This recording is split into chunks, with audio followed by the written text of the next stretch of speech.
ნინო ბურჯანაძე საქართველოს მთავრობას ურჩევს ნუ გამოიჩენენ პოლიტიკურ უგუნურებას და სასწრაფოდ დაიწყონ მოლაპარაკებები რუსეთის უმაღლეს ხელისუფლებასთან. წინააღმდეგ შემთხვევაში ვითარება გაუარესდება და ამჟამინდელი მდგომარეობა სანატრელი გახდება.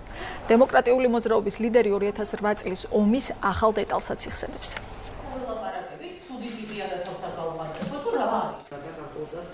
ეს არის დანაშაულებრივი პოზიცია და კიდევ ერთხელ ვეუბნები საქართველოს მოსახლეობას და ვაფრთხილებ, თუ ჩვენ ამ უგუნურ პოლიტიკას გავაგრძელებთ და არ დაველაპარაკებით რუსეთის უმაღლეს ხელისუფლებას, შეიძლება დღევანდელი ვითარება სანატრელი გაგვიხდეს. 7 აგვისტოს მე მირეკავდა მაშინდელი საგარეო საქმეთა მინისტრი ბატონი ვაშაძე და მეუბნებოდა, რომ ლავროვი მთელი დღე აგვირეკავს და ტელეფონს არ ვიღებდო.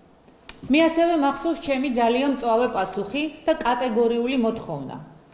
აიღეთ ყურმილი და უპასუხეთ, თორემ ხვალ ჩვენ დაგვჭირდება და ისინი აღარ გვიპასუხებენ თქო.